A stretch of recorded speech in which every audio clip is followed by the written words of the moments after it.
Nous sommes avec Patrick Colibet. Bonjour. Bonjour. Alors, merci d'être ce matin dans nos studios. Vous êtes donc le troisième candidat que nous recevons sur la commune de Passy. Et vous portez la liste Union et Ambition pour Passy. Et c'est une liste qui est soutenue par l'UMP et l'UDI. Vous avez l'investiture de l'UMP et l'UDI.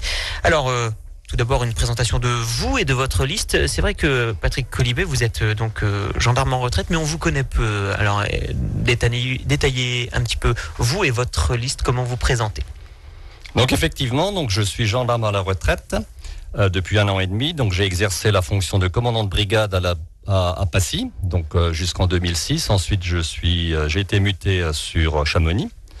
Donc si je me suis investi, dans une liste électorale, c'est tout simplement à la demande de monsieur André Perrault qui a constitué cette liste et pour laquelle je souhaite m'investir complètement, étant donné que je suis quand même sur la commune de Passy depuis près de 30 ans. Et mon activité professionnelle en tant qu'acteur du service public m'a permis justement de côtoyer une bonne partie de la population et de connaître les moindres recoins de cette superbe commune. Donc nous avons effectivement une liste qui est complète et qui a été déposée en préfecture la semaine dernière. Et donc elle est composée de la parité qui est exigée par le code électoral.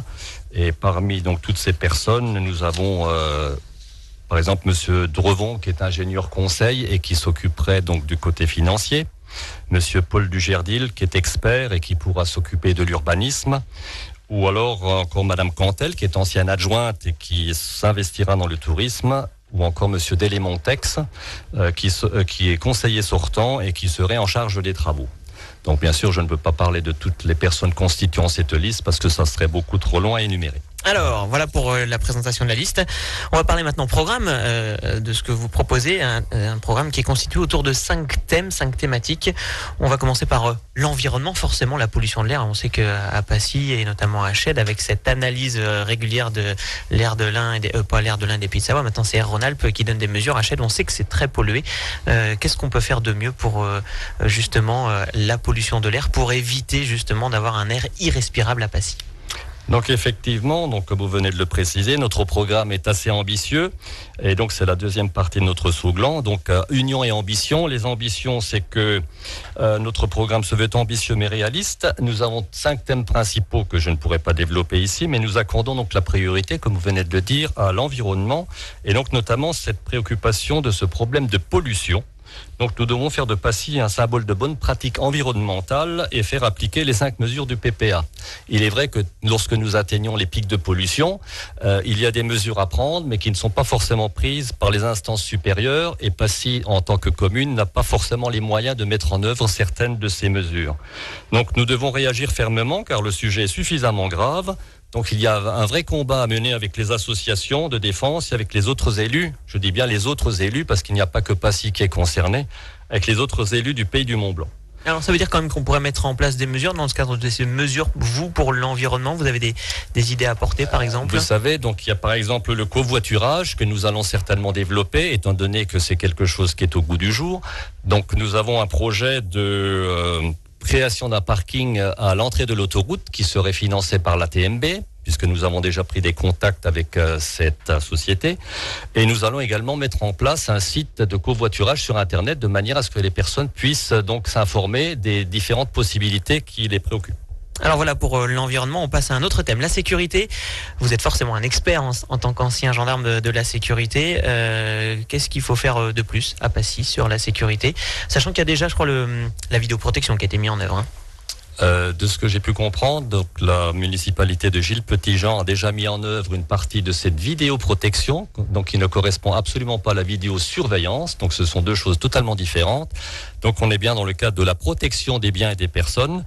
Et donc nous devons renforcer cette sécurité en accentuant la coopération gendarmerie et police municipale, en mutualisant par exemple les moyens et le personnel en effectuant des patrouilles mixtes. Et nous devons également sensibiliser les habitants sur la problématique des cambriolages et sur les violences contre les personnes ou les biens. Les patrouilles mixtes, en tant qu'ancien gendarme, c'est quelque chose que vous avez déjà expérimenté et qui fonctionne ? Disons, il y a toujours eu une coopération avec la police municipale et donc nous essayons de nous tenir au courant des différents faits qui peuvent se produire sur une commune de manière à ce que nous ne faisions pas toujours les mêmes choses alors qu'elles ont déjà été vues par un autre service. Donc il faut savoir que quand un incident se présente, la police municipale peut être amenée à intervenir en premier, mais si elle ne rend pas compte ou si elle ne donne pas l'information à la gendarmerie, donc il y a des choses qui peuvent nous échapper.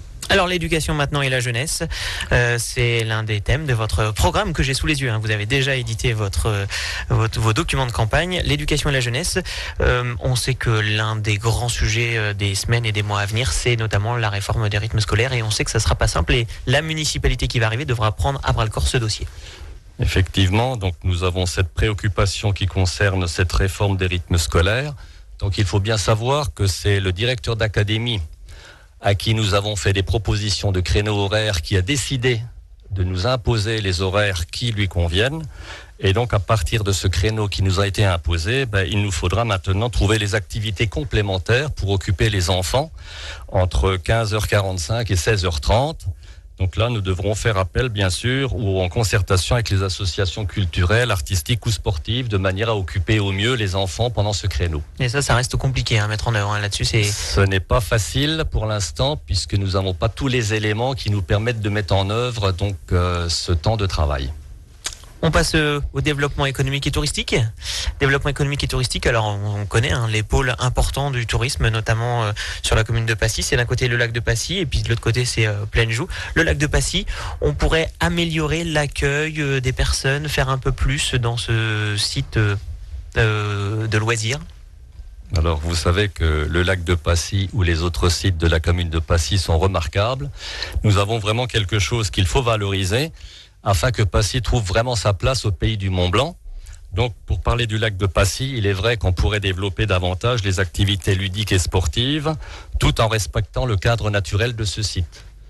Donc, ça peut se traduire par différents aménagements, mais il ne faut pas non plus dénaturer ce que nous avons et qui doit rester quand même côté naturel. Mais c'est quoi un aménagement en plus? Un aménagement sportif, par exemple, ouais. Ou ludique, c'est-à-dire que lorsque les plages sont bondées en été, avec l'arrière-plan du Mont-Blanc, c'est quand même dommage de ne pas faire profiter les gens qui viennent justement chez nous pour ce cadre-là. Donc leur donner davantage d'aménagements. Sportifs notamment. Sportifs et ludiques.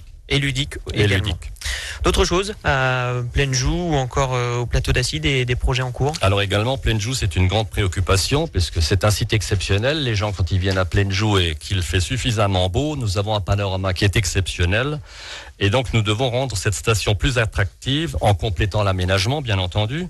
Et nous savons très bien que nous sommes limités par nos pistes de ski. Alors pourquoi ne pas nous intéresser au développement des activités d'été en créant, par exemple, des parcours éducatifs et sportifs également? Un mot pour terminer de l'intercommunalité, la communauté de communes. Si vous êtes élu en tant que maire de Passy, on sait que Passy est une commune importante de la communauté de communes. Ça veut dire que ça donne une place de choix à la commune de Passy dans le cadre de la communauté de communes? Effectivement, Passy est quand même la deuxième commune de la communauté. Et donc, à ce titre-là, pour l'instant, donc comme cette communauté n'a été créée qu'en 2013, donc il y a encore beaucoup à faire. Et étant donné que pour l'instant, on n'est concerné que par le ramassage des ordures ménagères et puis par le transport, donc on peut bien entendu étendre toutes ces activités-là. Et Passy, donc, en tant que deux communes, peut demander ou envisager la présidence de cette communauté. Revendiquer la présidence, c'est pas ça. Enfin, revendiquer, c'est peut-être pas le mot, mais bon, il y a quand même Sallanches devant nous, donc on pourrait peut-être en concertation avec Sallanches faire en sorte que l'une de ces deux communes soit... demande cette présidence. Président de la communauté de communes du pays du Mont-Blanc. C'est la fin de cette interview. Merci à vous, Patrick Colibet. On rappelle simplement vos réunions publiques. Tout d'abord, il y en a une demain jeudi, ça sera à l'école Plagne à 20h. Et puis, il y en a un vendredi encore une autre. Vous enchaînez jeudi-vendredi. Les réunions publiques, c'est tous les jeudis et vendredis jusqu'au 21 mars. Et puis, un site internet, vous êtes très organisé, www.passy2014.fr. Beaucoup de choses pour se renseigner sur cette emmenée par Patrick Colibet, la liste Union et Ambition pour Passy. Voilà, Romain.